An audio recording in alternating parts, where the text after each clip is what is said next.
Иако далеко од нас, воената игра меѓу Америка, Иран и Израел може да има големо влијание врз светската економија и меѓународната трговија, но и врз цените во Македонија.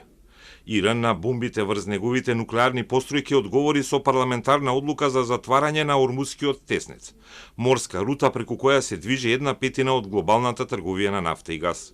Многу е јасно и многу е праволиниско ова што ќе се случува сега на тема, че очекувања да се навистина изгледни.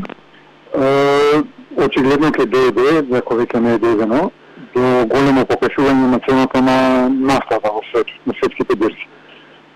Тоа ќе потресе целиот свет, бидејќи е многу битен енергент за целиот свет, се уште е многу битен енергент, пред се за транспорт, но и за други работи.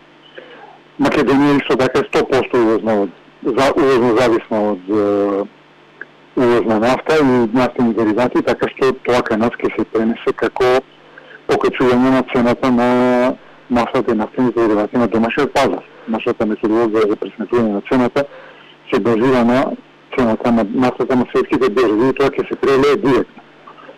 Што тоа ќе значи многу едноставно. Знаете колку е битен инпут нафтата во прво транспорта и во многу други работи, што значи ќе дојде до зголемување на трошоците на фирмите, не сите еднакво, но ќе се почувствува како и на граѓаните. А цените на нафтата веќе скокнаа за речиси 20% во однос на цената пред првиот израелски напад врз Иран. Теснецот кај Ормус се наоѓа на излезот од Арапскиот залив, широк е 33 километри, но има само 2 километри широчина за пловење на бродови и преку него се одвива најгуст поморски сообраќај во светот. Но сега првиот чекор за стопирање на бродовите низ тоа тесно грло е направен, а конечната одлука треба да ја донесе Советот на експерти во Иран. Единствено можно решение е промена и одложување на таа одлука што зависи од Техеран, кој е под напад и на најголемата светска сила и на најголемата регионална сила. Второ решение е зголемување на производство на нафта и газ во другите делови од светот, со што би се стабилизирала цената. Во таа игра на големите светски сили сепак Македонија нема место на масата за преговори.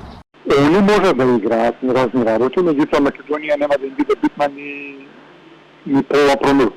Војната и нападите врз Иран, покрај проблеми во морскиот сообраќај и трговските линии, предизвикува и проблеми во авионскиот сообраќај.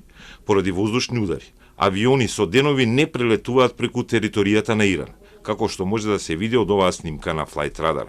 Без прелети преку Иран, авионските летови на релација од Европа, кон крајниот исток и југоисток на Азија и кон Австралија се подолги поради новите рути. Се троши повеќе гориво, со што и цените на авионските карти ќе бидат поскапи.